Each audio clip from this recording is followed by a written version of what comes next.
अच्छा जी, अस्सलाम वालेकुम रहमतुल्लाह। शुरू हो गया लाइव?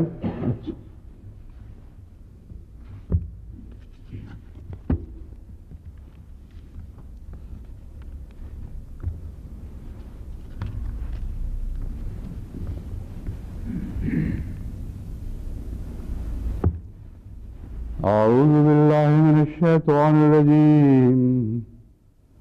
बिस्मिल्लाहिर रहमानिर रहीम।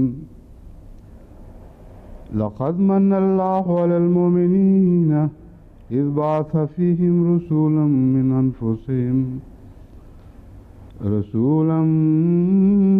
अनफुसिहिम यतलू अलैहिम आयातिही व युज़क्कीहिम व युअल्लिमुहुमुल किताब वल हिकमह व इन कानू मिन क़ब्लु लफ़ी ज़लालिम मुबीन। अवलम्मा अस्वाबतकुम मुसीबतुन क़द असबतुम मिस्लहा क़ुल्तुम अन्ना हाज़ा क़ुल हुवा मिन इंदि अनफुसिकुम इन्नल्लाह अला कुल्लि शैइन क़दीर। वमा अस्वाबकुम यौमल तक़ल जमाअनि फ़बिइज़्निल्लाह वलियअलमल मुमिनीन। इन आयात की Je suis en train de présenter ces versets depuis quelques jours, mais jusqu'à présent, j'ai parlé à propos du premier verset, c'est-à-dire du verset 165.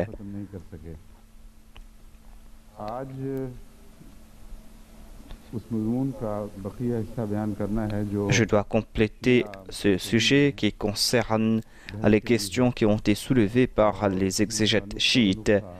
Je dois répondre à leurs commentaires point par point, mais avant de parler à ce sujet, hier, Aziz Amloukman m'a dit que lui et certains autres n'ont pas compris cette histoire qui concerne Azar et Tara. C'est quelque chose de nouveau pour la majorité d'entre eux et ils ne connaissent pas l'arrière-plan historique. C'est pour cette raison que je dois expliquer cela davantage à la lumière du Saint-Coran, à la lumière de la Bible, à la lumière des commentaires des exégètes et quel est mon point de vue à moi. Ces 4 points méritent attention car il y a ces difficultés concernant cela. En tout cas, lui, il avait ces difficultés et n'avait pas compris ce sujet. C'est pour cette raison que je veux parler encore une fois à ce sujet. Le Saint-Coran fait mention du prophète Abraham alayhi salam et présente le nom de son père comme Azar.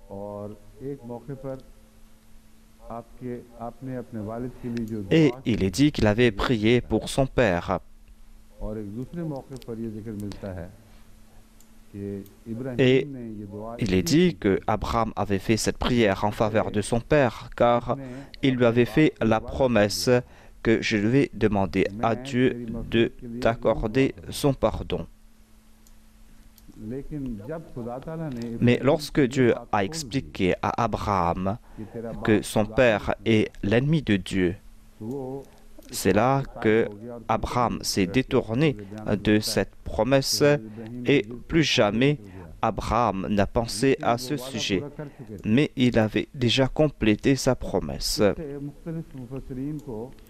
Cela a créé des difficultés pour certains exégètes. Mais je crois qu'à l'occasion de la Eid, dans un de mes sermons, j'ai parlé à propos de cette relation d'amour entre Dieu et le prophète Abraham. Dieu pouvait l'arrêter, Dieu savait ce qui allait se passer. Et il a fait cette prière lorsque son père était décédé. Il a fait cette prière très tard. Je pense qu'il a fait cette prière lorsqu'il était en train de reconstruire la Kaaba. Il avait laissé derrière lui les autres et il y a eu des dissensions, on peut prier en faveur des mouchriquines tant qu'ils sont vivants, car le saint prophète Mohammed lui a prié pour tous les mouchriquines. Il a prié pour qu'Allah les guide dans la bonne direction, et c'est cette prière qui a créé toute cette révolution. La prière qu'a faite Abraham en faveur de son père et l'a faite après le décès de son père, car il n'est pas interdit de prier pour les mouchriquines tant qu'ils sont vivants. Le saint prophète a certainement prié pour ces personnes. Par exemple, il a prié pour Abu Jahl en disant « Allah guide-le ». Il a prié pour tout son peuple. Et au cours de l'incident à Taïf, il a prié pour ce peuple. Il a déclaré Allahumma hadi qawmi fa innahum la ya'lamun. Et il a fait cette prière à d'autres occasions en de même termes. Il n'est pas interdit de prier pour les mouchriquines tant qu'ils sont en vie. Cette interdiction concerne en fait leur mort. Après leur mort, vous ne pouvez pas prier pour qu'Allah les guide dans la bonne direction.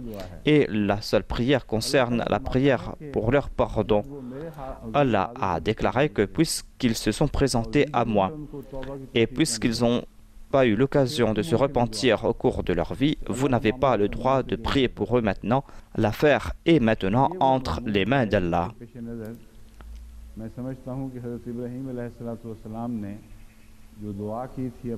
Le prophète Abraham avait prié pour son père ou en faveur de la personne présentée comme son père par le Saint-Coran, et cette prière, il l'a faite après son décès. Et Allah a traité le prophète Abraham avec grâce, en dépit du fait qu'Allah savait qu'il était son ennemi. Allah n'aime pas qu'on prie en faveur du pardon de ses ennemis et des mouchriquines. Mais Dieu a attendu qu'Abraham fasse cette prière. Lorsqu'il a complété sa promesse, il lui a dit qu'il était l'ennemi de Dieu. Voilà donc ce sujet que je voulais vous présenter afin que vous puissiez connaître l'arrière-plan de ces faits historiques. On dit que le prophète Abraham a prié en faveur de son père et on présente le nom d'Azar comme celui de son père. Hier, j'ai cité la Bible et au lieu de Azar, on a vu le nom de Tara.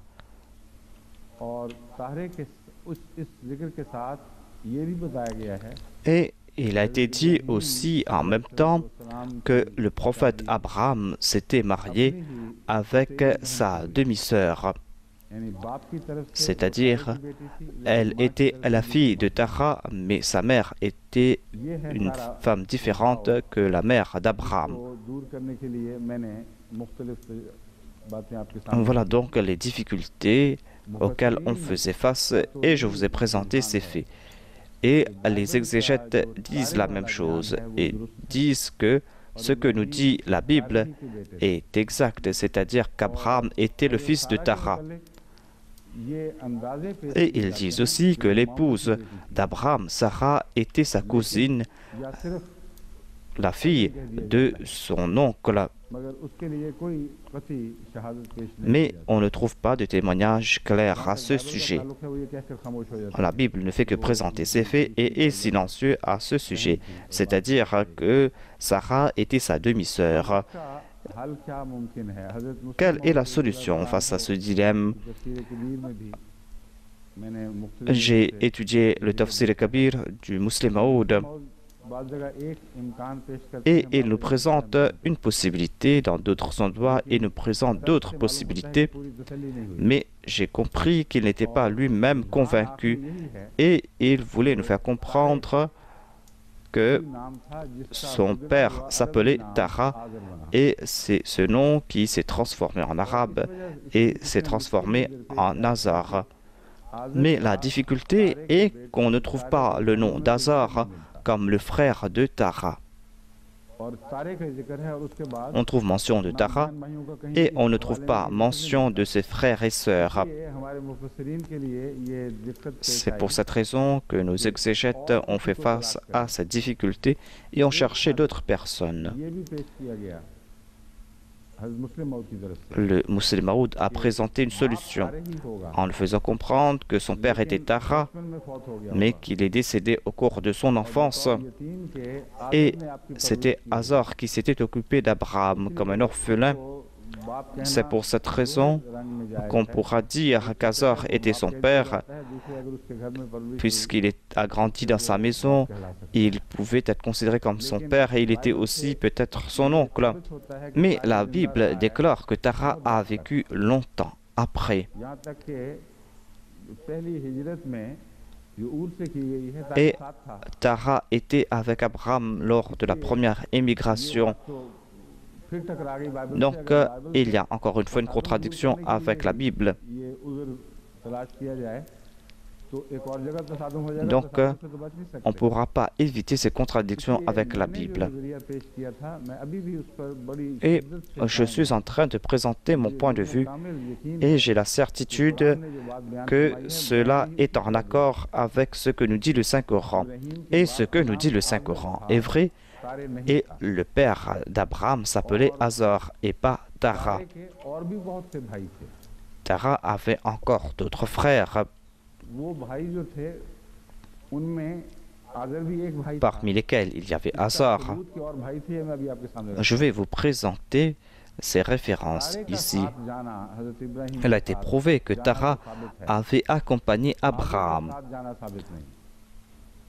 On ne trouve pas de référence concernant Azar.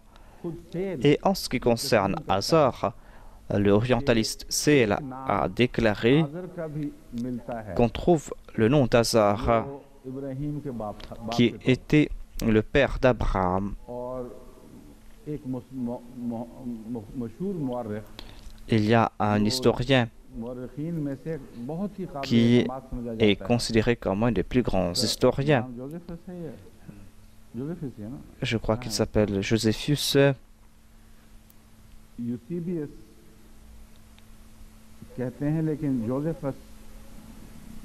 Cet historien s'appelle Josephus.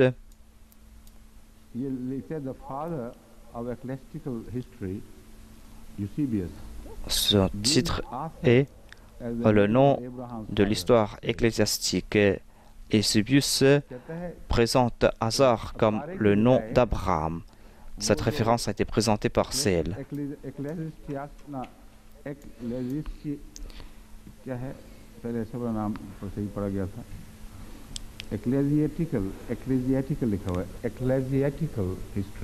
Selon l'Ecclesiastical History, qui est un grand volume d'histoire, a été cité par Seel, qui déclare que cet ouvrage présente le nom d'Atar comme le père d'Abraham, Atar qui ressemble à Azar. Je suis en train de faire des recherches à ce sujet. J'ai eu cette référence dans les notes de Malik Ghulam Farid Saheb.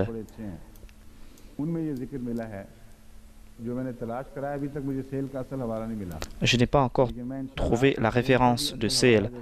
Je vais citer Seel directement et je vais aussi présenter cette référence tirée de ce livre d'histoire et je vais vous présenter ces faits après. En tout cas, il y a un fait qui a été prouvé, à savoir que les orientalistes qui critiquent le Saint-Coran ont soutenu les musulmans en cherchant ces références et on a prouvé que ce que nous dit le Saint-Coran est vrai. Donc pourquoi changer cela? Pourquoi considérer Azar comme l'oncle d'Abraham? Ainsi on arrive à résoudre ces deux problèmes. Ce ne sera plus la peine de chercher un autre père pour Sarah. Elle est la fille de Tara et Tara a voyagé avec sa fille. C'est quelque chose de plus plausible. Et puisque Hazar était un grand ennemi, il n'a pas voyagé avec Abraham, ou peut-être qu'il était déjà mort. Lorsqu'il a fait cette prière, Tara était encore vivant et Hazar était mort. Quel était l'âge de Tara? Quel était l'âge de son grand-père? Je vais citer ces références de la Bible. Nachor avait 29 ans lorsqu'il engendra Tera ou Tara. Nachor était le grand-père d'Abraham et le nom de son frère aussi. Des fois, on donne le nom du grand-père à un petit-fils et la Bible déclare que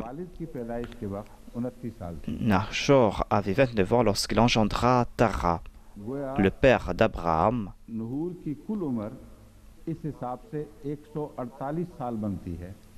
Et Nachor avait en tout 119 ans. Nachor a vécu après la naissance de Tera 119 ans. Et il avait 29 ans lorsqu'il engendra Tera. Tera était âgé de 70 ans lorsqu'il engendra Abraham.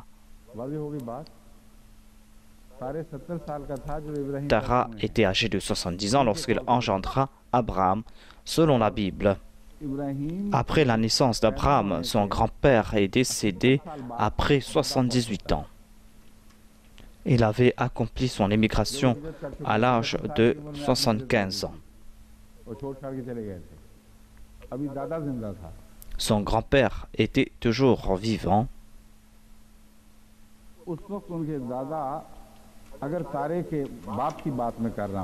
Je suis en train de parler du père de Tara.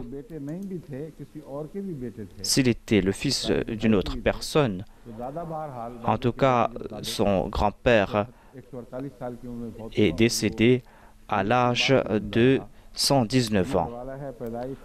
Cette référence se trouve dans Genèse, chapitre 11, versets 25 à 30. Je vais citer une autre référence qui va nous présenter ces confusions bibliques. Et il y a des contradictions dans ces déclarations. Et on présente ces noms comme des généralités. Il n'y a pas de détails concernant ces noms. C'est pour cette raison que l'on ne peut pas croire qu'il n'y avait qu'un seul Tara.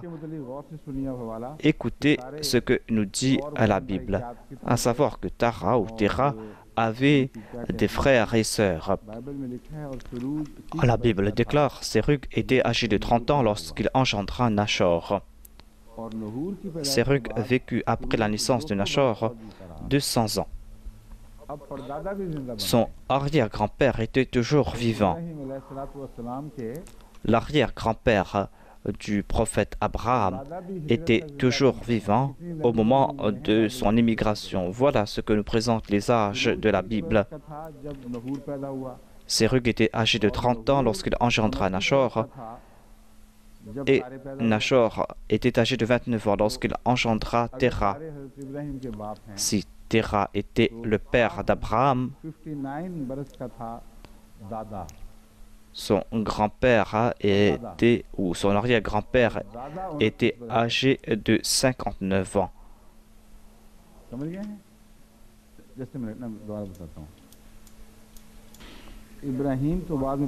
Abraham est né après.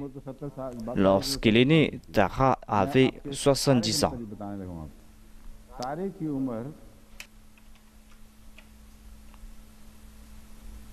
Nachor avait 148 ans. Il était le père de Tara. Le père de Nachor était Sérug. Il était le grand-père de Tara.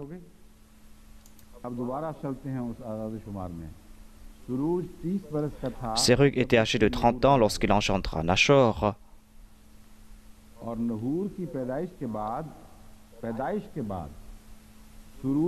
Sérug vécut après la naissance de Nachor 200 ans.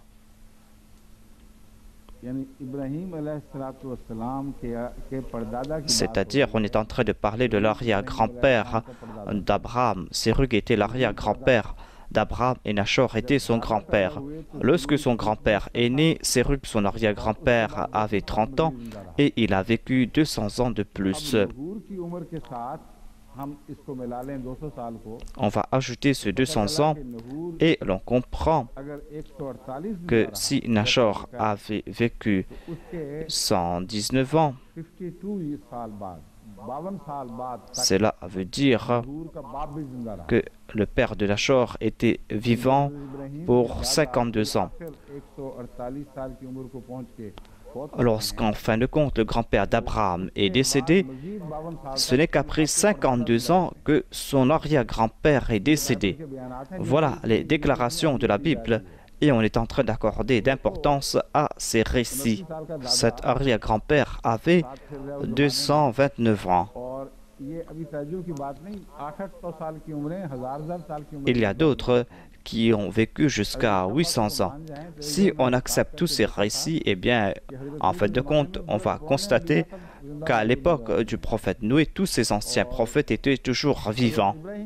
Et à l'époque d'Abraham, Noé était toujours vivant. Pourquoi s'étonner que le grand-père était toujours vivant à l'époque d'Abraham? À l'époque de Noé, vous allez constater que non seulement son arrière-grand-père était toujours vivant, mais Noé était toujours vivant à l'époque d'Abraham et il est décédé après 50 ans. Voilà ce que nous présente la Bible. La Bible à qui on accorde une si grande confiance, à la Bible qu'on utilise pour interpréter le Saint-Coran. Tout cela est illogique. Et on va voir d'autres confusions beaucoup plus tard. Nachor avait 29 ans lorsqu'il engendra Terah et il vécut 119 ans après Terah et il engendra des fils et des filles. Taré, âgé de 70 ans, engendra Abraham. Et Terah était toujours vivant pour 119 ans.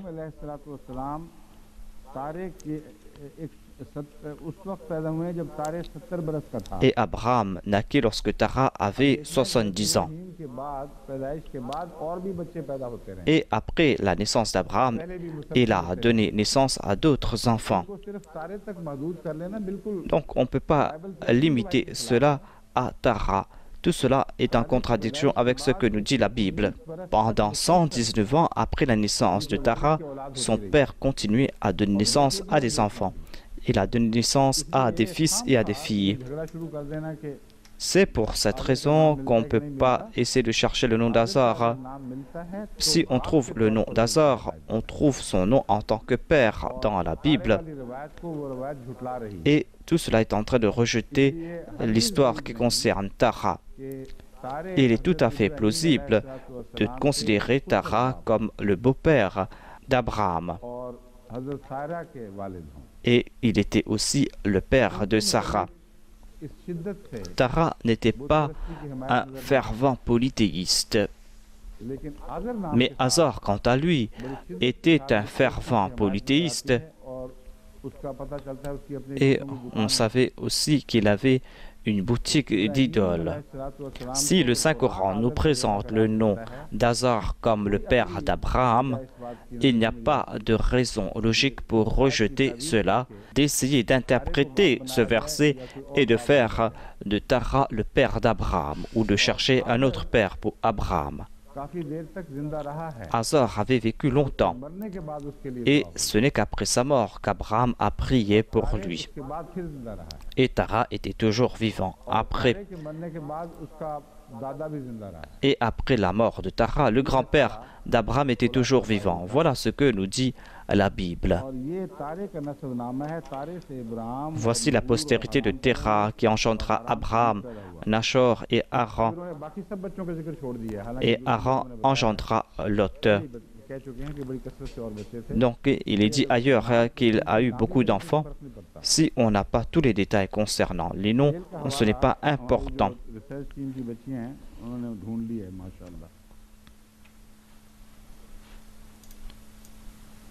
Sophia Safi लिख रही हैं कि Abraham's father is also called Il est dit Sarah que le père d'Abraham est appelé Zara dans les Talmuds by Eusebius. et Hathor par Eusebius, 126 Sale. page 136 Sale ने de CL. दो नाम बताए हैं Sale a présenté deux noms, Hathor father से मिलता है qui ressemble à Hazor Zara, et Zara. इसलिए शायद तारे का शुबा पड़ा है C'est pour cette raison que peut-être il y a des doutes concernant Tara. Il y a le nom Zara एक प्रोनाउंसिएशन ज़ारे आसर आजर की बजाय et au lieu d'Azar, जान हुआ है on aurait pu तो तारे prononcer से ज़ारे इतना करीब है Zaré. कि मालूम होता है उसकी Et वजह toutes से ces फिर prononciations बाइबल sont लिखने वाले proches को पता लग गया et il se peut que les scribes de la Bible aient fait des erreurs à ce sujet. On présente trois noms pour le père d'Abraham et les orientalistes acceptent ces trois noms.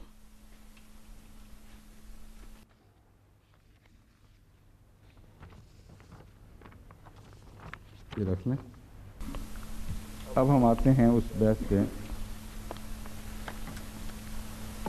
शिया मुफस्सिरीन के मैं कुछ हवाले पहले पेश कर चुका हूँ जो ये साबित करने की पूरी J'ai déjà présenté les commentaires des chiites qui essayent de prouver que ces versets du Saint-Coran qui sont en train de parler à propos des femmes du Saint-Prophète en leur donnant le titre des Ahl Bayt, ils essayent de les faire sortir des Ahl Bayt.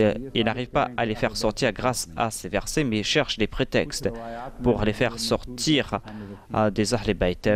J'ai déjà cité Durr Mansour et ils ont cité Hadrat Aïcha et Hadrat Salma qui disent que nous ne sommes pas parmi les Ahl Bayt car le Saint-Prophète ne nous a pas considérés comme un membre de sa famille. Et ils ont présenté une histoire farfelue de manteau et ils ont présenté plus d'une histoire. Et lorsqu'ils ont présenté ces plusieurs récits, il y a eu des contradictions et ils n'ont pas pu présenter d'autres récits car ces récits étaient tout inventés.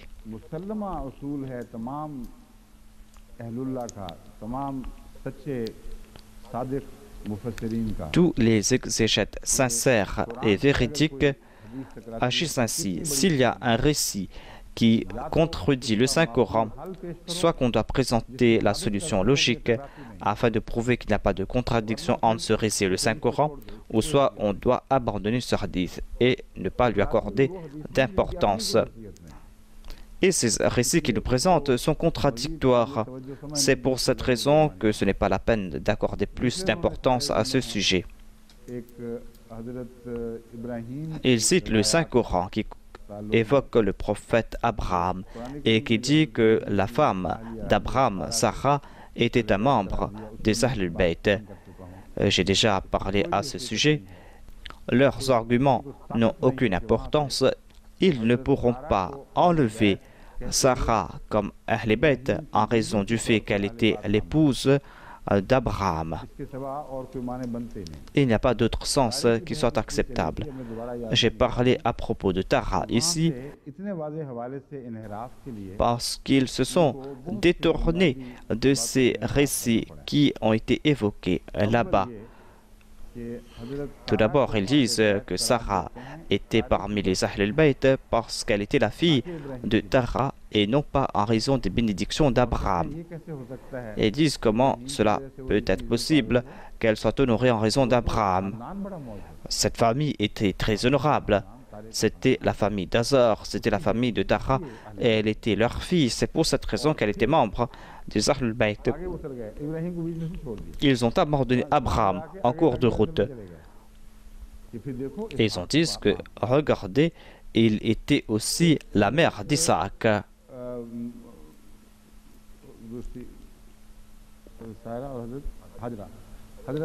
Quelle était la faute de Hajra? Pourquoi est-ce qu'elle n'était pas parmi les Ahlul Bayt? Elle n'était pas la fille d'Azor, elle n'était pas la fille de Tara, elle était la mère d'Ismaël. Pourquoi est-ce que Dieu l'a-t-il abandonnée? Si on devient Ahlul Bayt grâce à ses enfants, alors Hajra avait ce droit. Elle avait plus de droits encore, car parmi ses descendants est né l'objectif même de la création. Parmi ses descendants est né le saint prophète, celui pour lequel on a créé tout l'univers. Mais elle n'a pas été considérée comme Ummul Mu'minin selon ses chiites. Et elle ne pouvait pas recevoir ses bénédictions par le prophète Abraham, selon eux. Si on accepte ces principes, eh bien, on va devoir accepter que toutes les mères de tous les prophètes sont les membres des Ahlul Bayt. Et cela va créer beaucoup de difficultés après.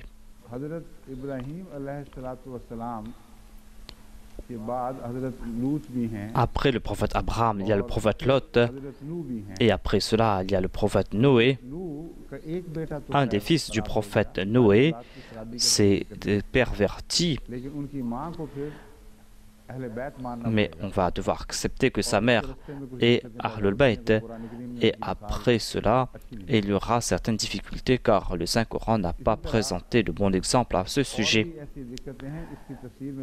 Et il y a encore d'autres difficultés, je ne vais pas aller en détail ici. En tout cas, on doit rejeter ce principe, à savoir qu'on devient Ahlul Bayt en raison de ses enfants. On devient Ahlul Bayt d'une maison qui a un maître.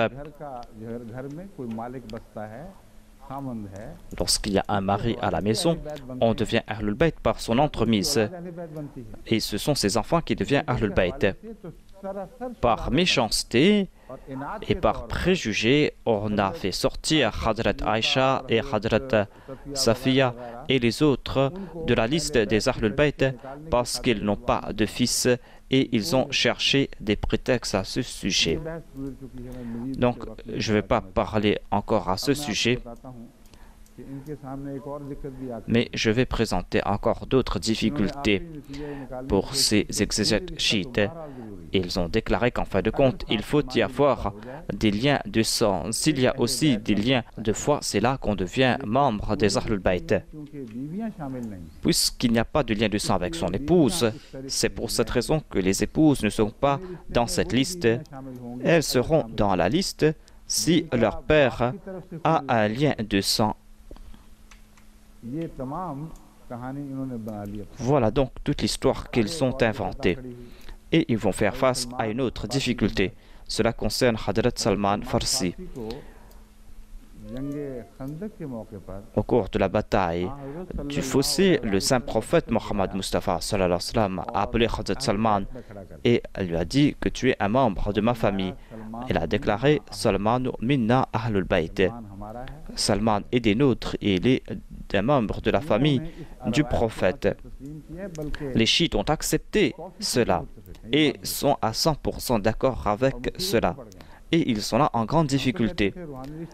Et ils disaient que le lien spirituel n'était pas suffisant, mais comment Salman est-il un membre des Ahlul Bayt? Si l'on résout cette question, on va résoudre la question des épouses du saint prophète. Et je vais vous présenter les échappatoires qu'ils ont présentés pour éviter ces troubles.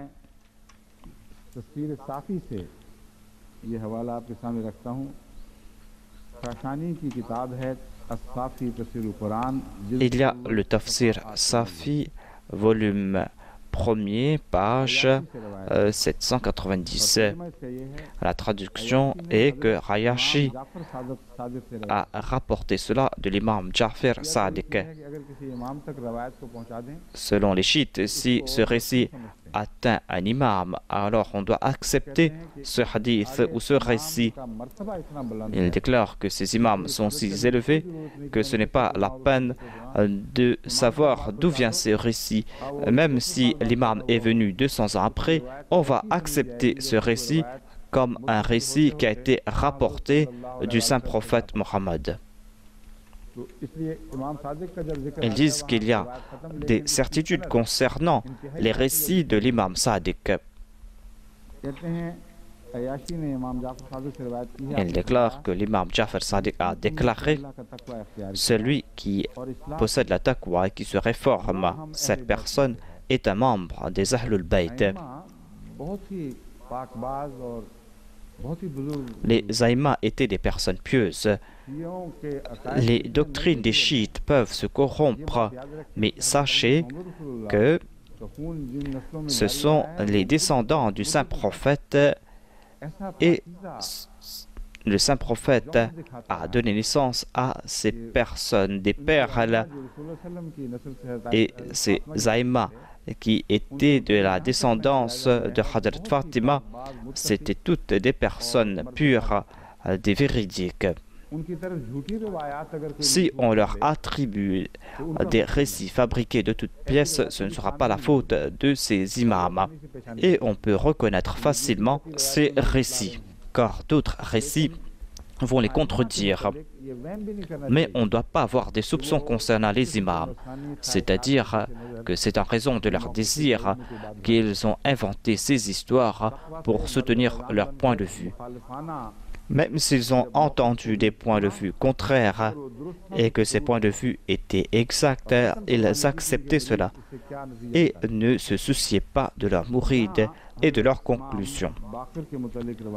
Il y a un récit de l'imam Jafir qui a déclaré que quant à celui qui s'est réformé et adopté la taqwa, il est un membre de la famille, un membre de Ahlul Bayt. Il a déclaré oui. Il est un des nôtres, un membre de la famille du prophète. L'imam Baqir a déclaré que celui qui nous aime fait partie des Ahlul Bayt. Il a déclaré, certes, il sera des nôtres. N'avez-vous pas entendu la parole d'Abraham, que celui qui m'a suivi est des miens? S'adressant à Dieu, l'imam Jafar Sadiq a déclaré que tu es miséricordieux et gracieux, mon Seigneur, envers ceux qui m'ont désobéi. Voilà donc le point de vue de Aïma, c'est-à-dire qu'on n'a pas besoin de lien de parenté pour être un membre des Ahlul Bayt. La condition est la taqwa. Et quant à celui qui est muttaqi et qui est pieux, il sera un membre des Ahlul Bayt. Dans le tafsir Majma' al-Bayan, qui est un tafsir chiite, il est dit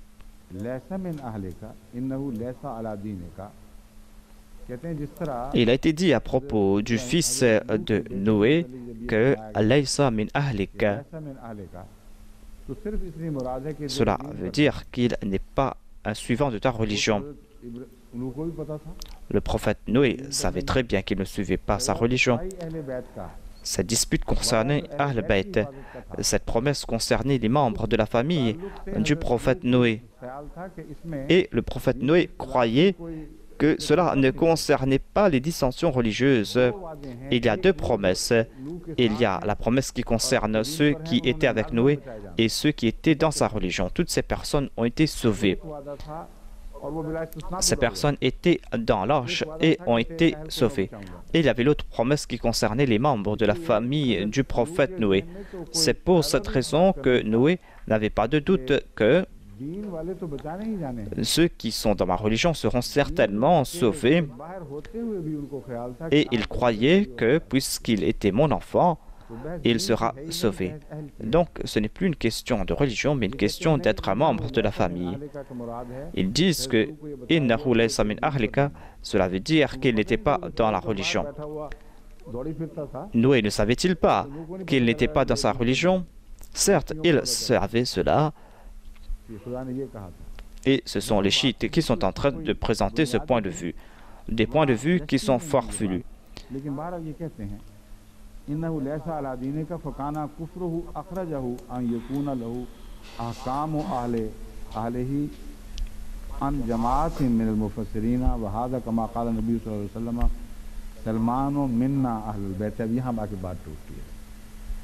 Ils disent qu'on a dit que Salman était un membre de l'Ahlul Bayt. Tout cela était en raison de cette relation avec la foi. Il n'est pas en fait un membre de la famille du saint prophète.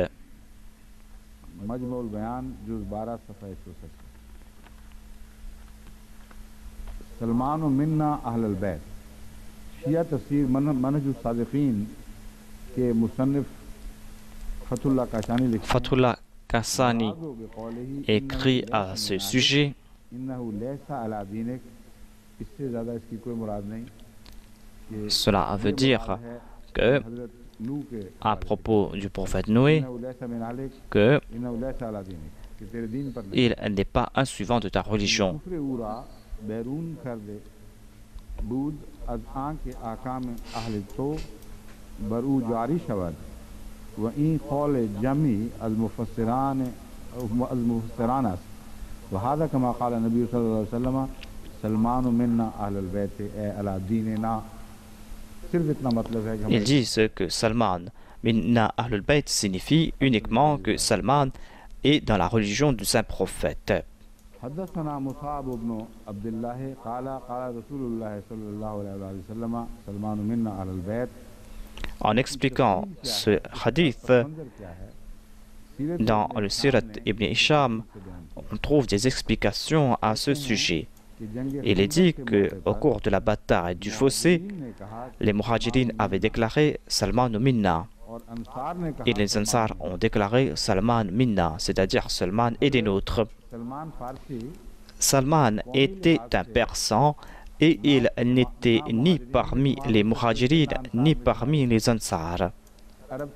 Il n'était pas un arabe, il était de la Perse et il s'était émigré en Arabie.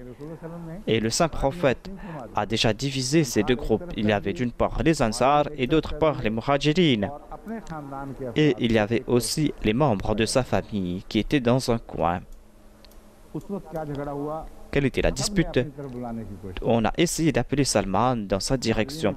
Les Muhajirines ont dit que Salman est des nôtres, viens avec nous. Les Ansar ont déclaré que Salman est des nôtres et qu'il doit venir avec nous. Selon les chiites, qu'a dit le saint prophète? Il a déclaré Salman minna ahlul bayt, c'est-à-dire Salman est des nôtres et il est dans notre religion. Il n'est pas dans la religion des Ansar ni des Muhajirines, il est dans notre religion. Il n'y a pas d'explication plus sotte que celle-là. Ils sont en train d'errer dans les ténèbres.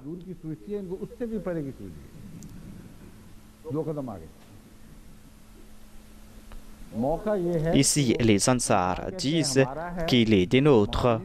Les Muhajirines disent qu'il est des nôtres. Et le saint prophète dit qu'il est des nôtres et un membre des Ahlul Bayt. Et les chiites disent que cela ne concerne uniquement de la foi. Cela concerne donc une dispute concernant la religion des Muhajirines, des Ansar ou celle du saint prophète.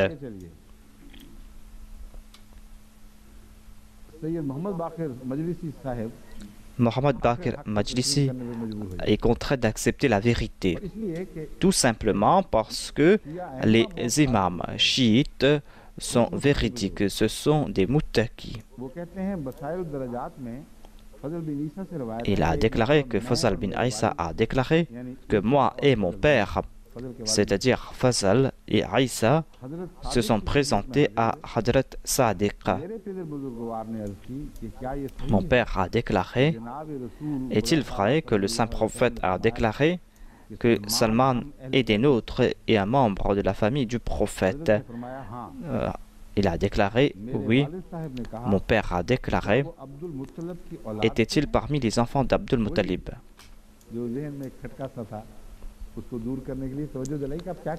Donc il voulait comprendre si Ahl al-Bayt signifie être un membre de la famille d'Abdul Muttalib. L'autre a répondu qu'il est un membre des Ahl al-Bayt. Mon père a dit, est-ce qu'il était un enfant d'Abu Talib? Il a déclaré, il est un Ahl al-Bayt. Voilà ce que signifie la taqwa. Leurs aïmas étaient de saints personnages et ces mots-là les ont complètement défigurés. Elle a répondu, il est un membre des Ahlul Bayt. Mon père a demandé, je n'ai pas compris ce que vous voulez dire. Et il a répondu que il est un des nôtres, un des Ahlul Bayt.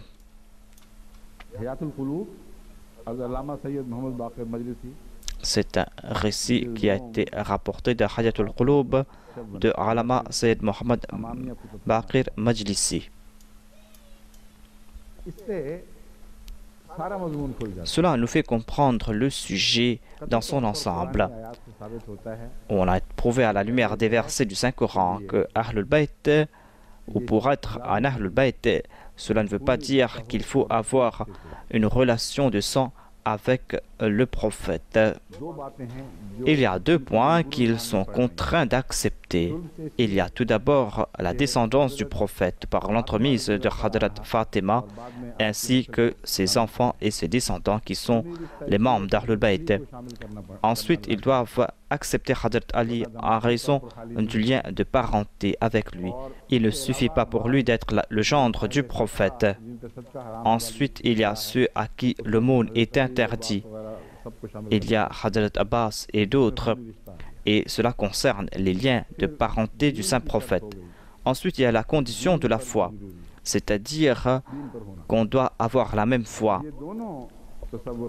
Ces deux concepts sont d'une part, et il y a d'autre part, l'épouse du prophète Abraham, à qui les anges ont donné le titre de Ahlul Bayt. Tout cela prouve que les épouses du saint prophète font partie des Ahlul Bayt. Mais jusqu'à présent, ils parlent à propos des liens de parenté. Maintenant, on va se tourner à propos de ce verset qui parle à propos des épouses du saint prophète. Tous ces versets parlent à propos de ces épouses du saint prophète. On parle à propos de leurs actions et on leur dit qu'ils seront doublement récompensés. Et Dieu promet que nous allons vous aider. On ne trouve pas mention ici de tierces personnes.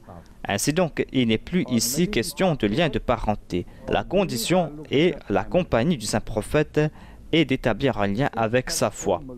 Le récit qui concerne Salman vient renforcer tout cela et tous les chiites acceptent cela. Là-bas, il n'est pas question de lien de parenté. Il n'est même pas question de nationalité. Et le saint prophète a déclaré qu'il est un membre des Ahlul Bayt, a déclaré que pour être un Ahlul Bayt, ce n'est pas la peine d'avoir un lien de parenté, un lien de sang. Si on vient de l'extérieur et qu'on adopte la taqwa et qu'on essaye de suivre la voie du saint prophète et on a de l'amour pour les saints prophètes, eh bien on sera un membre des Ahlul Bayt. Ce hadith a trait à cette prophétie qui concerne l'imam qui viendra plus tard, qui sera du peuple de Salman le Persan. Lorsque la sourate Jumu'ah fut révélée, le saint prophète a expliqué ce verset. J'ai déjà fait mention de cela et je veux tout simplement faire un rappel ici. Tous les Arabes étaient assis à côté du saint prophète et on se demandait qui est cette personne qui viendra, qui a été évoquée dans le verset du Saint-Coran. Le saint prophète a posé sa main sur l'épaule de Salman le Persan et a déclaré Law kana al-imanu inda thuraya lana'alahu rajulun. Dans d'autres récits, il est dit Rijalun min ha'ula'i. Il y aura un grand homme ou des grands hommes qui vont rapporter la foi sur terre, même si la foi est montée au ciel. Il n'a pas dit de sa descendance. Il a dit min ha'ula'i. Il sera des leurs. C'est lui qui va ramener de nouveau cette lumière sur terre. Dans d'autres hadiths, on trouve mention d'Ahlul Bayt, c'est-à-dire qu'il sera un membre de la famille du saint prophète. Le saint prophète n'a pas dit à propos de ceux qui ne sont pas apparentés à lui qu'il est un Ahlul Bayt, sauf à propos de Salman le Persan. Chaque parole, chaque action du saint prophète était basée sur une grande perspicacité spirituelle. Il y a des liens entre chacune de ses paroles et de ses actions. Il a choisi Salman comme un Ahlul Bayt. Il a déclaré, même s'il n'est pas apparenté à moi, même s'il n'est pas du même peuple que moi je dis qu'il est un membre d'Ahlul Bayt. Il sera des miens. Et vous n'avez pas le droit de discuter à ce sujet et de vous demander s'il est apparenté à moi ou pas. Voilà ce qui a été prouvé. Et je me souviens de ce récit qu'avait rapporté Hadrat Muslim Maud. Il a déclaré qu'il y avait le tsar ou un des tsars de la Russie qui était en train d'accomplir une tâche très importante.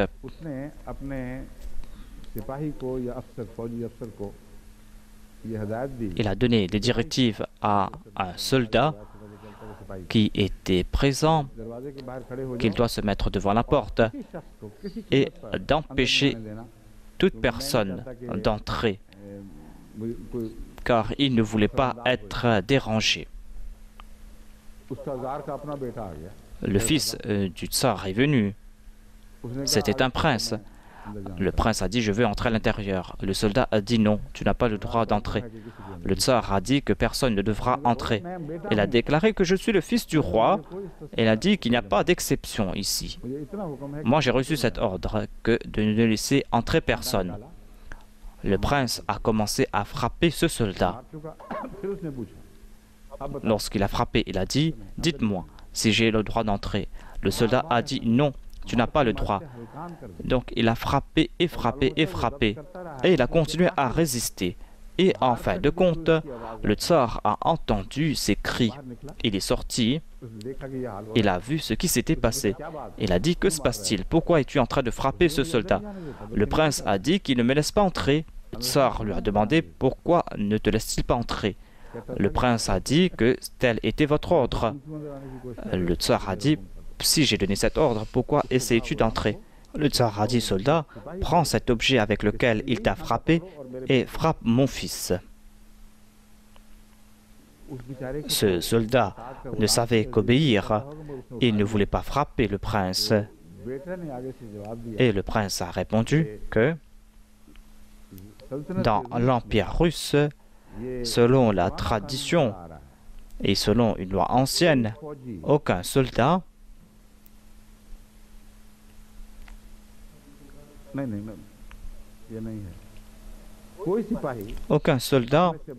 n'a le droit de frapper son officier supérieur.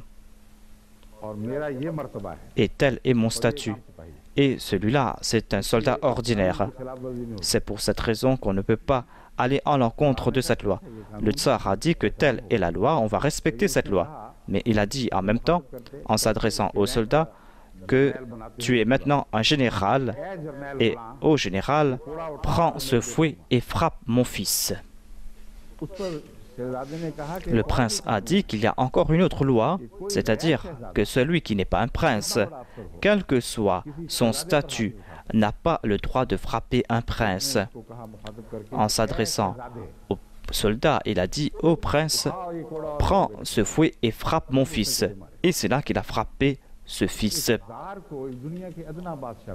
Un tsar, un roi de ce bas monde, a le droit de choisir quelqu'un pour faire de lui un membre de sa famille. Et selon eux, le saint prophète n'a pas ce même droit. Et même celui qui vit en compagnie du saint prophète ne peut être un prince selon eux. C'est le comble de l'ignorance. Les règnes du monde se trouvent entre les mains du saint prophète. Et il a déclaré Salman Minna, Ahlul Bayt a prouvé qu'il avait ce choix. Il pouvait choisir n'importe qui comme un membre de sa famille, comme un membre d'Ahlul Bayt. Et quelle était la condition? Je vais présenter les conditions que nous présente le Saint-Coran et comment ces conditions réduisent à néant les arguments des chiites. من ذكر وأنثى وجعلناكم شعوبا وقبائل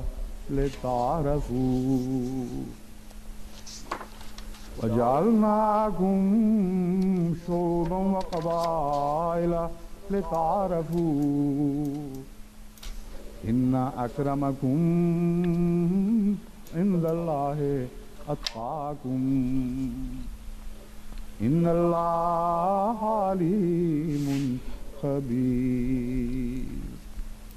C'est le verset 14 de la sourate Al-Hujurat. Il est dit aux hommes,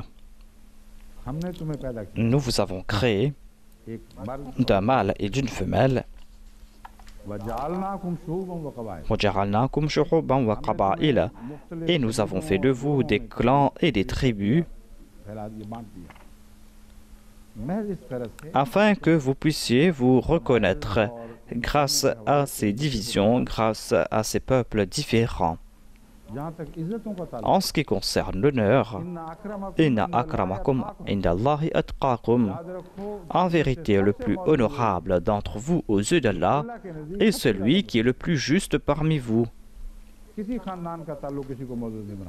Aucun lien de parenté ne vous conférera d'honneur. Ne pas être membre d'une famille ne signifie pas que vous êtes sans valeur. Inna akramakum indallahi atqakum. Telle est la loi de Dieu. Cette loi est immuable, ne sera jamais changée. Les plus honorables d'entre vous aux yeux d'Allah sont ceux qui sont muttaqis. Cet honneur vient du saint prophète, car c'est le saint prophète qui était le plus muttaqi d'entre tous. Il était le muttaqi non pas parce qu'il était l'enfant d'Abu Hashim. Il était le plus honoré aux yeux d'Allah parce qu'il était le plus muttaqi. Inna Allaha alimun khabir. Vous ne savez pas cela. Allah, c'est le mieux. Allah sait qui est muttaqi, qui est honorable. Si on veut parler d'honneur en référence au Ahlul Bayt, le Saint-Coran a tout expliqué clairement et il n'a plus question de dispute. Que ce soit l'imama, que ce soit les faveurs spirituelles, c'est Allah qui va prendre la décision finale. C'est lui qui connaît à qui il va confier la tâche de transmettre son message. C'est lui qui choisit à qui il va accorder ses grâces. Il accorde ses grâces à la personne de son choix et personne ne pourra arrêter sa main. Ces disputes sont complètement futiles. Ce sont des disputes qui concernent les préjugés de l'époque anti-islamique et que vous êtes en train de donner vent de nouveau après l'avènement de l'islam. Je vais maintenant vous expliquer la raison derrière tout cela. Tout cela est tributaire du concept de la monarchie en Perse et la monarchie héréditaire qu'ils ont essayé d'imposer sur l'islam.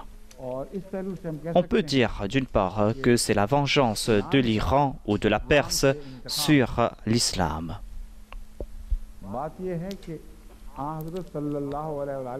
La monarchie perse existait jusqu'à l'époque du saint prophète Mohammed paix soit lui. Cette monarchie a perduré jusqu'à l'époque de Hadrat Omar.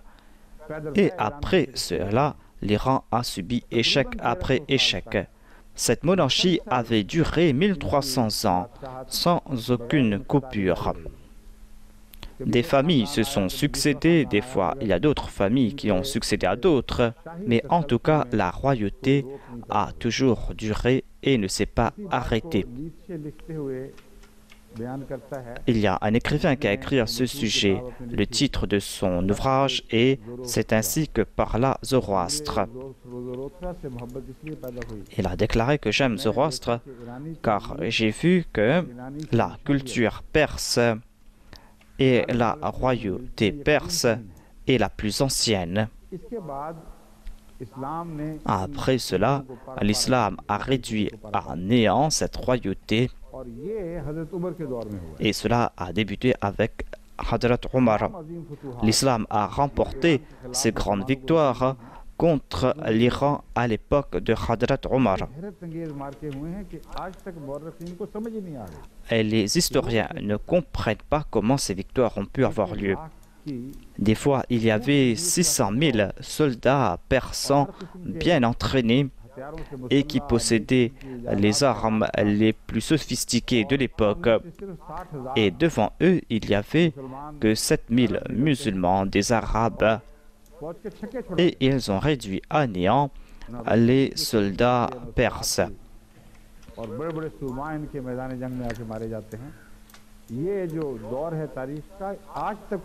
Jusqu'à présent, aucun historien ne peut comprendre comment cela s'est passé. Tout cela s'est passé au cours du califat de Hadrat Omar. Donc, la personne la plus détestable aux yeux des Iraniens de l'époque était Hadrat Omar, et il en fut ainsi. Il n'avait pas d'autre choix de se venger, et pour se venger, il devait usurper son califat, mettre fin à son califat et établir une monarchie héréditaire après le califat, à l'instar de la monarchie iranienne. Il pensait aussi qu'on devait agir ainsi dans le domaine de la spiritualité. Ce sont des préjugés qui ne les ont pas abandonnés, des préjugés qui ont porté la robe de la foi. À la base, il y avait ces préjugés anciens qui sont en train d'agir. C'est pour cette raison qu'ils ont dit que l'honneur de Tara dépend de son père et non pas du prophète Abraham. S'ils avaient en vue le verset « Inna akramakum indallahi atqakum », ils auraient dit que tout l'honneur de Sarah dépendait du prophète Abraham. Et ce même honneur a été conféré à Hadrat Hajra et on aurait pu résoudre tout cet énigme. Je voulais vous faire comprendre que cette animosité débute de l'époque de Hadrat Omar. Les chiites d'aujourd'hui comprennent cela. Ce sont des préjugés qui ont débuté à l'époque, lorsque Muawiyah régnait et tous ces complots sont sortis de l'Iran. Et leurs stratégies sont à la base de la religion chiite et fait partie de leur religion. C'est-à-dire l'héritage est reçu par affiliation parce qu'on est le descendant de quelqu'un. L'héritage ne dépend pas de la spiritualité. Et ils ont été contraints de dire que la relation de sang est importante. Ils se sont limités à ces conditions et ont réduit le cercle des Ahlul Bayt. Et en retour, ils ont fomenté des troubles parmi les Arabes.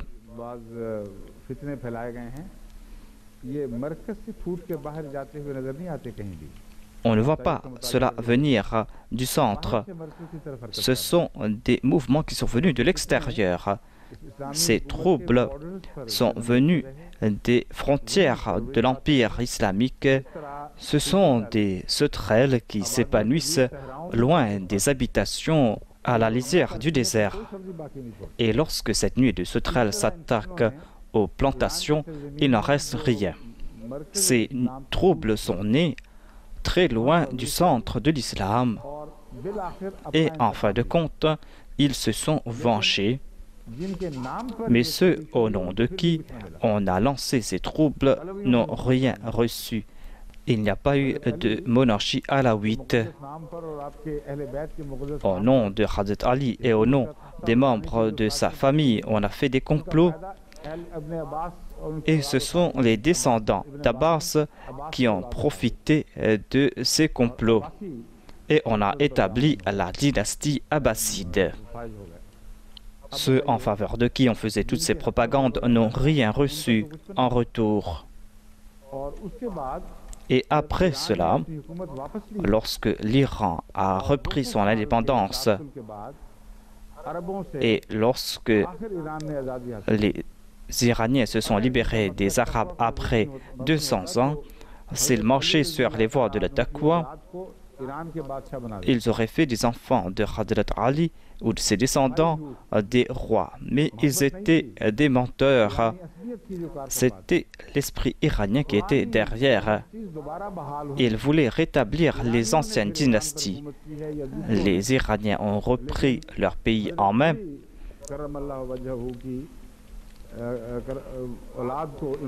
Et ils n'ont pas invité les descendants de Ali et ils ne les ont pas choisis comme rois.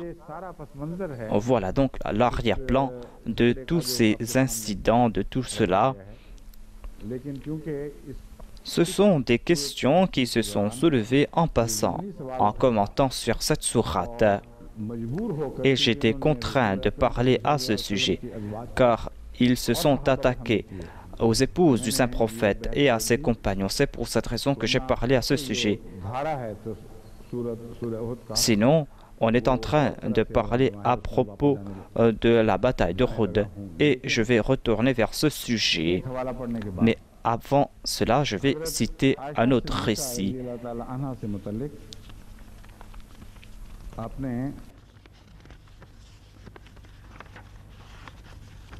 मुसन्निफ तफसीर जो है अहले बैत, क्या नाम है उसका, वो कहाँ गया, वो दूसरा वाला गायब हो गया?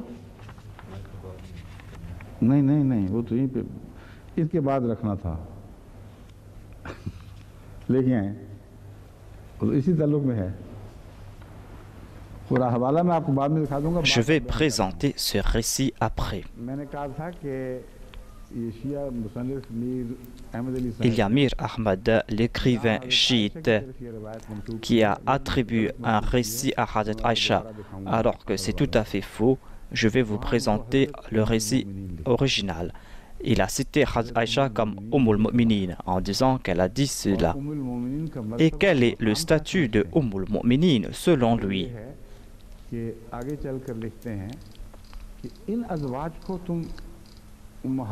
Il déclare que vous essayez de considérer ces femmes comme les Ahlul Bayt, et parmi elles, il y avait celle qui avait fait souffrir le saint prophète pendant 1 mois, c'est-à-dire Hadrat Aïcha radhiyallahu anha. Voyez donc cette accusation mensongère et vile. On s'est attaqué à l'honneur de cette femme innocente. On l'a fait une seule fois auparavant, et cela concernait Hadrat Maryam. Le saint prophète était présent pour rejeter ces calomnies, et Allah lui a révélé cela et a innocenté, et les chrétiens se sont attaqués à elle.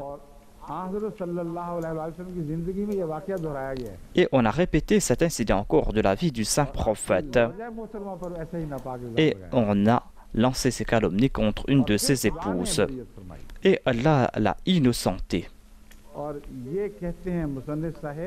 Et cet écrivain déclare que vous les considérez comme les épouses pures. Comment peuvent-elles être des membres des Ahlul Bayt?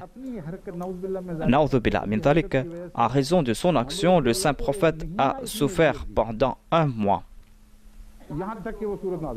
jusqu'à la révélation de cette sourate. La sourate a-t-elle déclaré que le saint prophète a souffert en raison d'une erreur de Hazrat Aïcha? La sourate déclare que c'est en raison du boycott du saint prophète,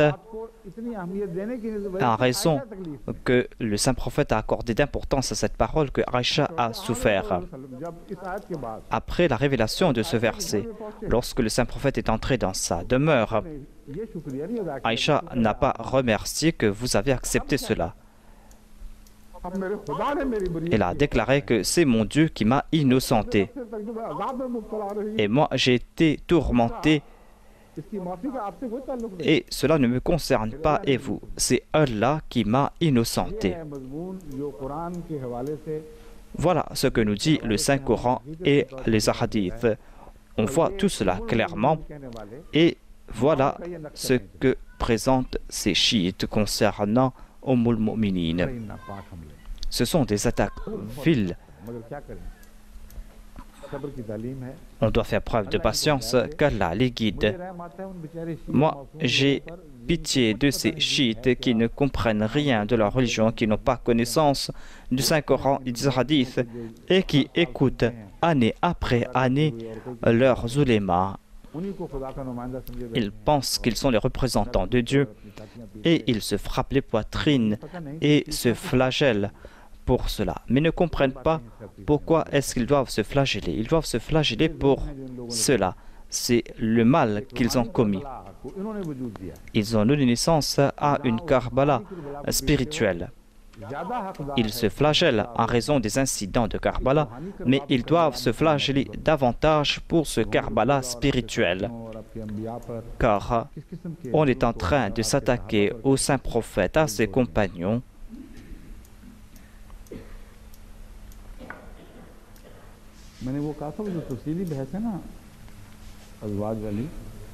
वो बाद में करेंगे जब हवाले इकट्ठे करके आपको गलतफहमी होगी मगर कहा मैं नहीं था लेकिन समझे नहीं अब जो हवाला मैंने बताया है मीर अहमद अली साहब C'est Mir Ahmad Ali qui commente sur le verset 165 का हवाला देकर de la sourate Hud. कहते हैं the conduct of some of the wise Il déclare que la conduite des femmes du saint prophète ont été inscrites dans l'histoire de l'islam. Islamic history में वो खबीसाना इल्जाम की बात नहीं कर रहा Il n'est pas en train de parler à propos de cette calomnie, à propos de ceux qui ont tourmenté le saint prophète et Hazrat Aïcha. Il déclare la conduite de certaines des épouses du saint prophète sont bien inscrites dans l'histoire de l'islam. Qui étaient ces femmes qui plaisaient au saint prophète et qui étaient ces femmes qui tourmentaient le saint prophète et qui lui donnaient des maux de tête par leur comportement avec lui. La raison pour laquelle il a dû se séparer d'elle pendant un mois jusqu'à la révélation du chapitre 16.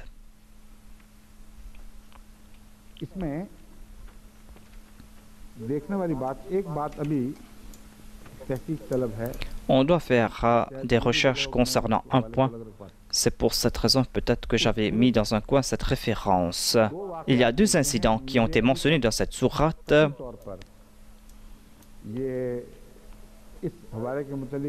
Et je n'ai pas de certitude concernant ce récit. C'est une possibilité que je viens de présenter. Il y a un premier incident.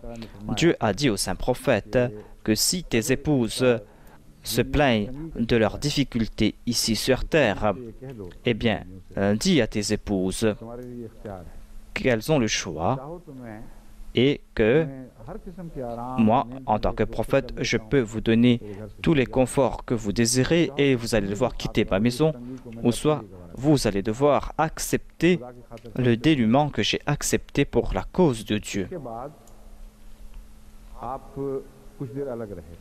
Le saint prophète s'était séparé de ses femmes pour quelque temps, mais moi je me tourne vers un autre incident. Le saint prophète n'est pas retourné en raison de la révélation d'une sourate, mais ses épouses avaient réfléchi et avaient compris en disant au prophète d'Allah, nous voulons vivre avec vous. Quelles que soient les difficultés, quelles que soient les souffrances, nous n'avons pas besoin des faveurs de ce bas monde. J'ai des doutes à ce sujet. Je vais devoir vérifier cela avant de vous présenter cela. Ici, il n'était pas question du fait que les femmes du saint prophète ont été innocentées concernant cet incident. Ce sont les épouses du saint prophète qui s'étaient présentées au saint prophète et qui ont dit que nous acceptons de vivre avec vous, nous ne voulons pas vivre une autre vie que celle-là. Et le saint prophète a rétabli sa relation avec ses épouses. On va voir ce qui est dit dans cette sourate.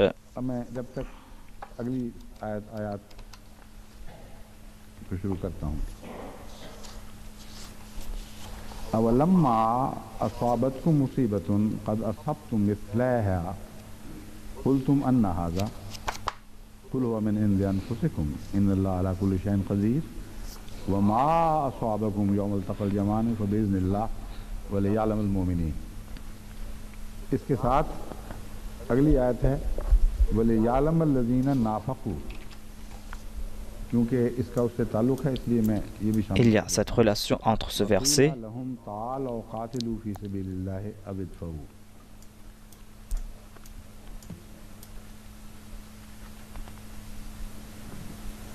सवाल है क्या ये हकीकत नहीं क्या ये वाकया दुरुस्त नहीं La vérité est कि जब तुम्हें कोई मुसीबत पहुंची lorsqu'un malheur vous arrive जिससे दुगनी et jadis vous en aviez infligé le double aux autres, vous dites d'où vient ceci. एक तो ये माने बन सकते हैं Voilà un premier sens. बयान है जो मैंने पहले इख्तियार की थी कि क्या हमेशा जब Et il est dit aussi, comment, lorsqu'un malheur vous arrive, मुसीबत डाल चुके हो alors qu'auparavant vous aviez été doublement infligé, तुम ये कह दोगे कि ये कहां से आ गया vous dites d'où vient ceci. इस्तिमरार का मजमून ज़िम्नन निकलता है हकीकतन जो माने हैं वो यही दूसरे माने Le लफ्ज़ में sens, बैठते हैं। c'est le deuxième sens que j'ai présenté, के बयान ऐसे है जिससे मेरे जहन में mais je pense इस्तिमरार के मज़मून का जवाब भी पैदा हो जाता है। que l'on peut aussi मतलब है ऐसे जब भी accepter कभी मौके पेश ce आएं fait que कि जब तुम्हारे से किसी दुश्मन को तकलीफ पहुंचे lorsque फिर तुम्हें भी पहुंच जाए vos ennemis souffrent et que vous êtes en train de souffrir, allez-vous toujours dire que pourquoi avons-nous souffert? ये बुनियाद है नफ्सियाती लिहाज से C'est un point de vue psychologique et ce verset nous présente cela. मिसलाहा का वाक़या तो एक ही दफ़ा हुआ था। Mithleha s'est passé une seule fois हज़रत मुस्लिम मऊद ने इसका तर्जुमा एक ही दफ़ा की et सूरत में किया। le musulman Maud a traduit cela comme une seule fois. ये वाक़या दुरुस्त नहीं है कि जब N'est-il pas vrai que lorsque खुद दूसरों को vous-même बुरी तकलीफ vous aviez infligé double souffrance aux autres ने ये कहा et lorsque vous avez souffert, vous avez dit? कुल हुआ मिन इंद अनफुसिकुम, इसका जवाब ये La दे réponse कि est तुम्हारे अपने cela vient de vous-même. इन्नल्लाह अला कुल्लि शैइन क़दीर, Inna Allaha ala kulli shay'in qadir. Certainement, Allah possède pouvoir sur toutes choses. लुगात में पहले दाखिल हो जाऊं, हल लुगात, और फिर मैं आप वापस तफसीर की तरफ आऊंगा। Je vais expliquer les termes qui ont été utilisés ici. क़ाबिल मतरो ए इन सब्बा व नज़ला, यानी बारिश बरसी या Cela signifie que la pluie a tombé. Sahaba a un sens de tomber. मुसीबत उसको कहते हैं C'est pour cette raison que Mosiba est un malheur qui frappe d'un seul coup, soudainement. बुनियादी तौर पर ये माना ऊपर से उतरने या C'est quelque chose qui descend ou qui tombe sur soi. Nawar रमीयते, इसका मतलब है तीर सीधा जाकर Sahaba, Sahmu Nahwal Ramiya, c'est-à-dire que la flèche est partie directement et a atteint sa cible. ठीक निशाने पर लगना। अल मुसीबतो अल बलियतो व दाहियतो व शिद्दतो व कुल्लु अमरिन मकरूहिन, मुसीबत Musibat signifie malheur, calamité. और हर नापसंद Cela concerne toute chose qui frappe soudainement, tout malheur. इल्तिका से मुराद है Iltiqa signifie participer dans une bataille, c'est-à-dire se rencontrer lors d'une bataille. जहाँ तक शान नज़ूल की बहस है, Les exégètes ont toujours soulevé la question de l'incident qui a causé la révélation de ce verset. Et Hadrat Omar bin Khattab a déclaré que les musulmans ont été frappés de malheur au jour de la bataille d'Uhud parce que durant la bataille de Badr, ils avaient pris des rançons. निकाल लिए कौन सी आयत है?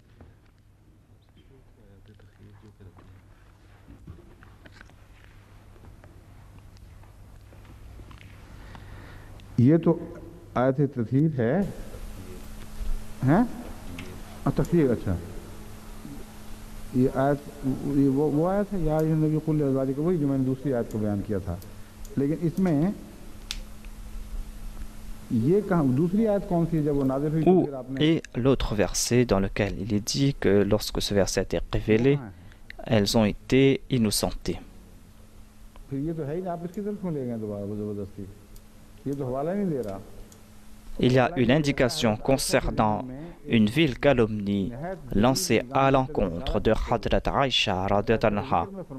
कहता है L'exégète chiite déclare que vous êtes en train d'aider celui qui a fait souffrir le saint prophète et qui a eu un mauvais comportement et qui a fait souffrir le saint prophète. Quran में बाद में एक महीने के बाद Et एक जिक्र आया है, le Saint-Coran a fait mention de cela après un mois. दूसरे वाक़ये से ताल्लुक ही कोई नहीं। Il n'y a aucune relation avec le premier incident que j'ai évoqué. Je n'avais pas lu cette référence. C'est pour cette raison que je me suis dit que peut-être il parlait à propos de l'autre incident, mais il n'en est pas ainsi. हवाला दे रहा है, वहाँ जिक्र ही कोई, वो कौन सी आयत है? निकालें ना, नहीं निकालें तो सही, अभी पता लग जाएगा। कहता है यहाँ तक कि सूरह 16 Il नाज़िल dit हुई। que c'est là que la sourate 16 a été révélée. वो तो तौबा में है, वो जिक्र जो है वो तौबा में है ना? Cela a été mentionné, je crois, dans la sourate Torba. Sorry Noor में, कतई तौर पे, ठीक है। वो सूरह नूर में है, उस Cela सूरह a नूर été में révélé dans le chapitre Nour ou la sourate Nour. मैं कहा देखें उसके लिखने में कोई गलती ना हो गई हो।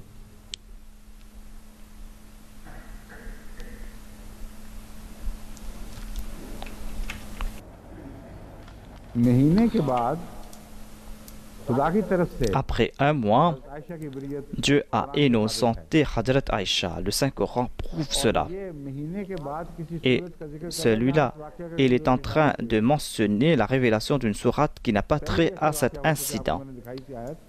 Je vous avais montré ce verset, et ce verset ne concerne pas l'incident qu'il mentionne.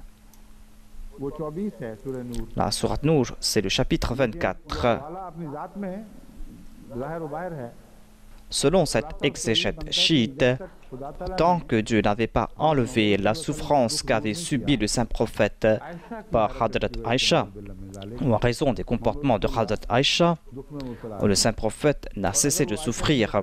Et ce n'était pas la faute de Hadrat Aïcha.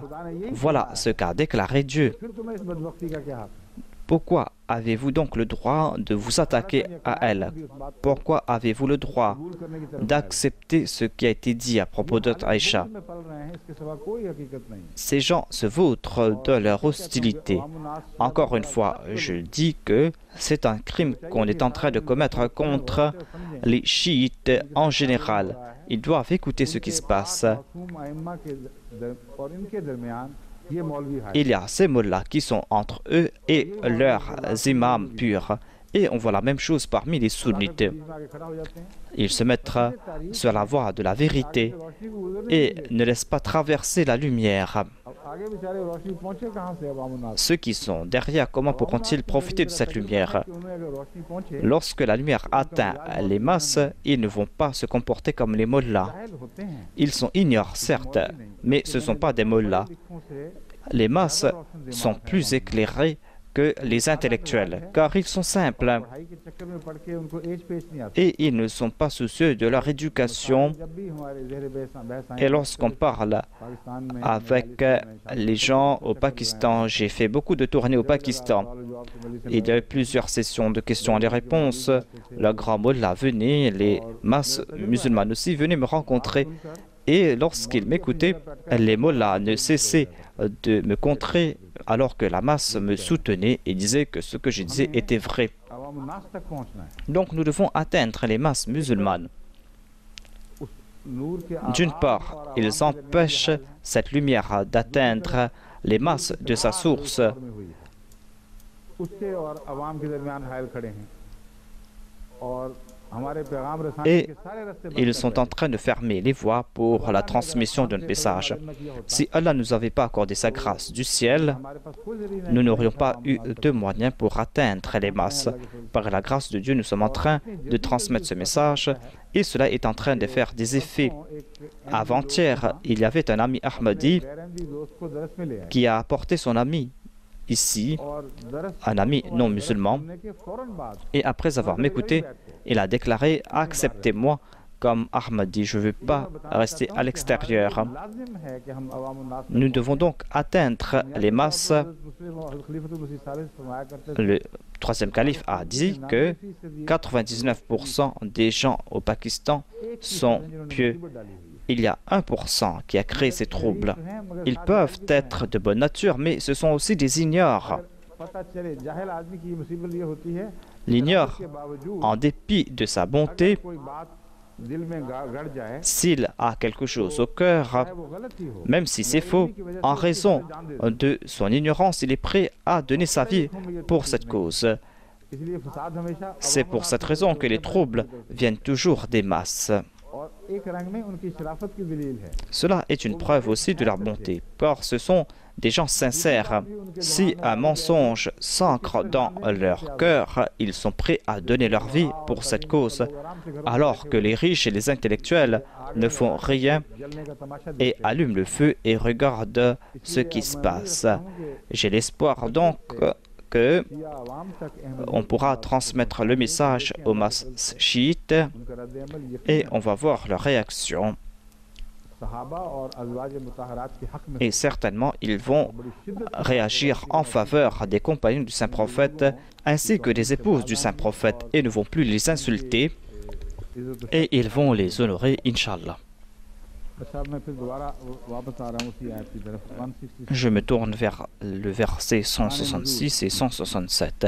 la raison de la révélation de ces versets selon les exégètes. Ils disent que le malheur a frappé les musulmans au cours de la bataille de Uhud, tout simplement parce qu'ils avaient pris des rançons au cours de la bataille de Badr.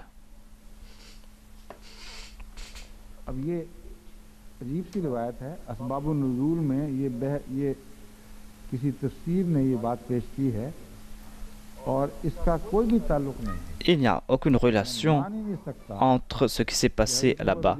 Je n'accepte pas que Hazrat Omar ait pu dire quelque chose qui va à l'encontre du Saint-Coran. Le Saint-Coran déclare qu'ils ont été frappés de malheur parce qu'ils ont désobéi au Saint-Prophète. Vous avez désobéi au Saint-Prophète, c'est pour cette raison que vous avez été frappés de malheur.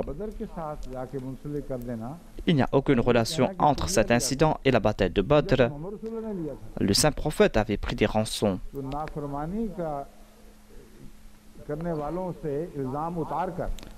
Ils ont donc pris cette accusation de ceux qui ont désobéi et ont placé cela sur les épaules du Saint-Prophète.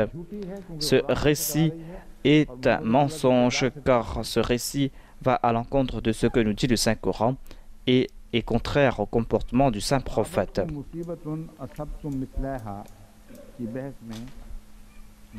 Les orientalistes ont commenté à propos de ce verset ainsi que les musulmans et disent qu'au cours de la bataille de Badr, 70 soldats ennemis sont tombés et au cours de la bataille d'Uhud, les musulmans ont perdu 70 soldats.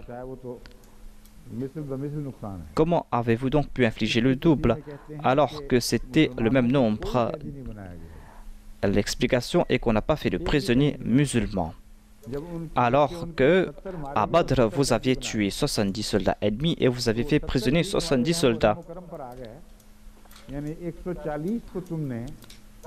Vous avez donc pu frapper 140, alors que vous avez perdu que 70 soldats, mais ces personnes sont tombées à martyrs. Voilà donc le sens de Mithlayha.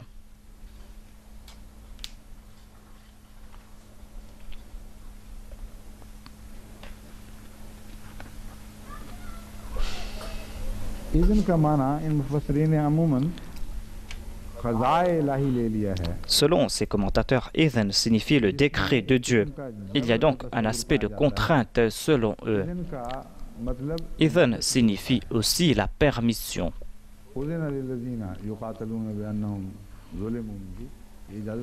On trouve mention de permission dans ce verset et Udhina a été utilisé dans le sens de permission.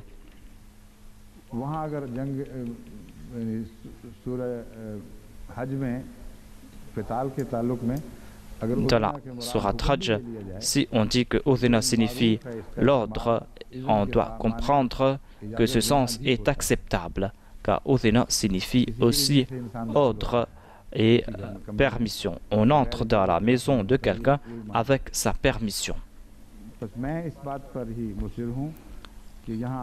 Donc, je dis moi que Bi'ithnillah ne signifie pas qu'Allah avait déjà décrété et que c'était un décret immuable qui allait certainement s'accomplir.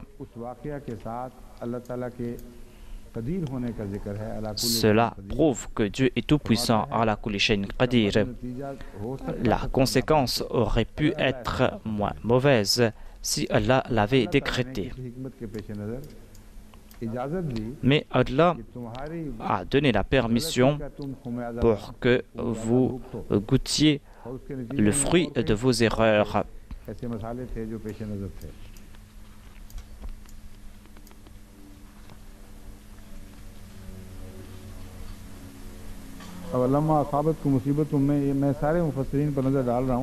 Je suis en train de regarder ce que disent les commentateurs. Ils disent que 70 musulmans sont tombés à martyrs, 70 soldats ennemis ont été tués et 70 ont été faits prisonniers.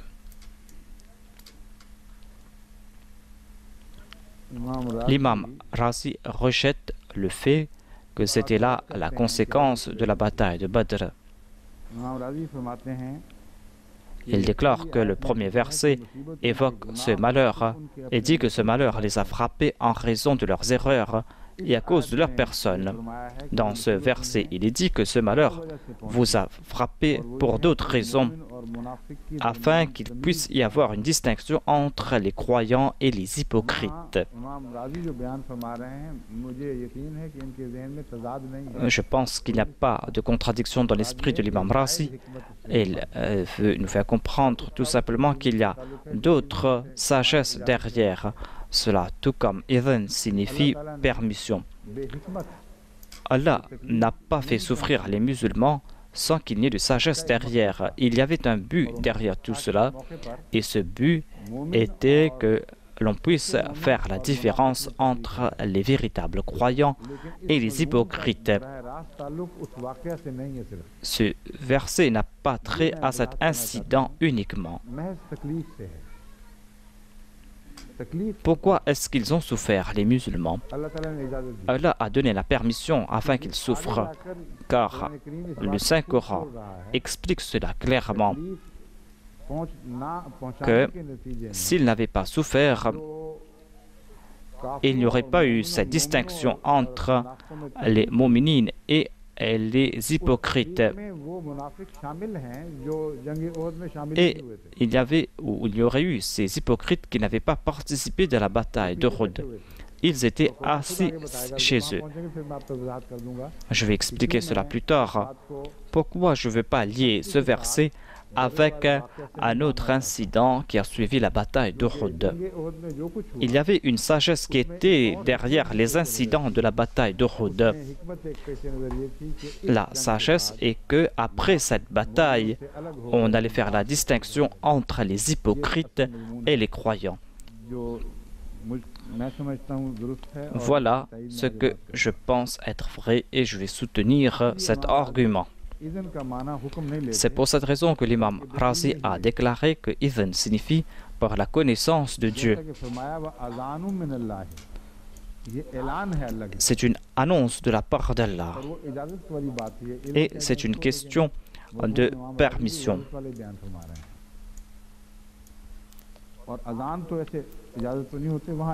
Adhan ne signifie pas ordre ou permission, mais signifie annonce. On ne doit pas prendre cela au sens de permission. Dans la sourate Torba, il y a cette annonce de la part de Dieu. Et Dieu a utilisé le mot idhan, et adhan est le dérivé du verbe idhan. C'est une annonce que vous pouvez accepter ou rejeter.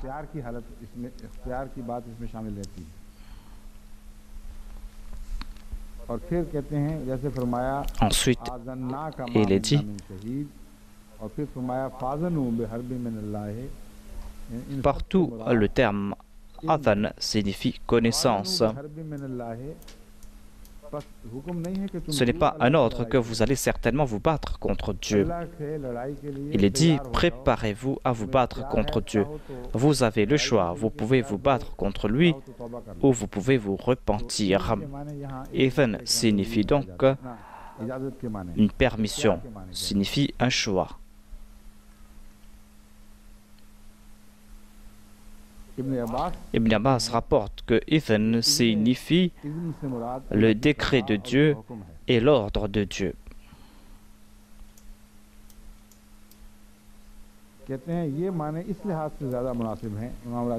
L'imam Razi que l'on peut accepter ces sens, car si on accepte cela, les musulmans seront contents. Ils vont dire que si tel était le décret de Dieu, nous allons accepter cela. Mais ici, je ne suis pas d'accord avec l'imam Razi, car le Saint-Coran ne veut pas consoler les gens par de telles paroles. Le Saint-Coran nous présente des sagesses très profondes. Les gens peuvent accepter le décret de Dieu, mais ils ont toujours des doutes au cœur. Et les gens souffrent davantage. Ils peuvent accepter le décret de Dieu, mais vont continuer à souffrir. Si on explique la sagesse, ils vont certainement être consolés. Donc, selon moi, on ne peut pas accepter le sens du décret ici, car Dieu va présenter la raison derrière cela. हिकमत और बयान फरमा रहा है En disant Idhan, Dieu va nous présenter la sagesse. Si on pense que Idhan signifie décret de Dieu, eh bien ce ne sera plus la peine de parler à propos de ce verset.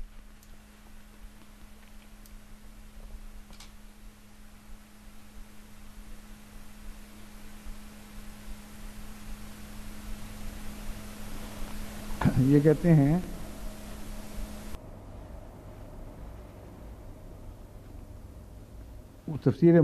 Dans le Tafsir Mahasin, Mohammed Jalaluddin al-Qasimi déclare que tel était le décret de Dieu. Un autre point est que cela se trouvait entre les mains de Dieu. Tel était le décret de Dieu. S'il le voulait, il aurait pu enlever ce décret.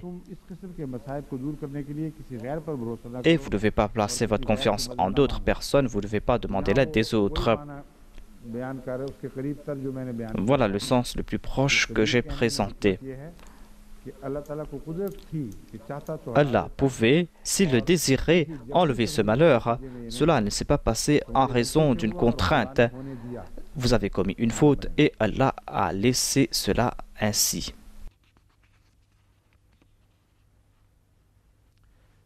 ये कहते हैं कि शिया तफसीर में तो ये लिखा हुआ है बिलाखिर मीर अहमद अली साहब भी जो बात खोल कर बयान करते हैं सारा Mir Ahmad Ali a déclaré en résumé que ce verset prouve, ainsi que les autres versets, que Dieu voulait faire la distinction entre les croyants et les hypocrites au cours de la bataille d'Uhud. Et il les a frappés, ces musulmans, afin qu'ils puissent faire la distinction entre les croyants et les hypocrites, afin qu'il n'y ait plus de doute après cela à ce sujet. Il déclare que cette distinction a été faite et seul Hadrat Ali a été prouvé comme étant un croyant et tous les autres sont des hypocrites. Et maintenant, on a compris qui sont les hypocrites et qui sont les véritables croyants. Voilà, selon lui, le sujet de tous ces versets. Voilà ce que nous présentent les exégètes chiites. Mais que nous dit le Saint-Coran? Écoutez.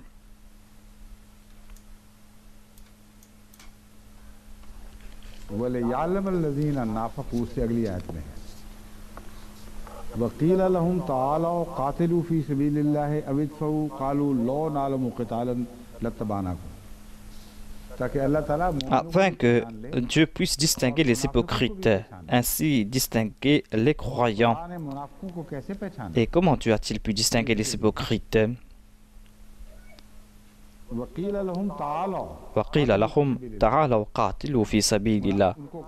Il leur fut dit, venez et battez-vous pour la cause d'Allah, ou repoussez l'assaut de l'ennemi. Ils répondirent, si nous savions nous battre, nous vous sauverions volontiers.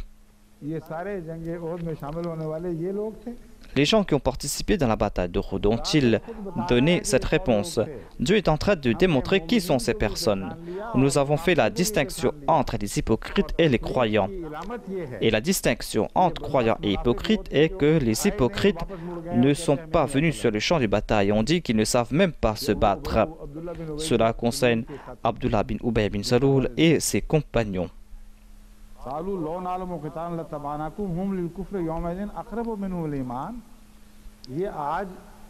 Ils étaient ce jour-là plus près de la mécréance que de la croyance.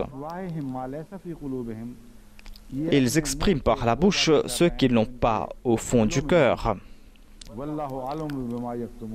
Et Allah sait très bien ce qu'ils dissimulent.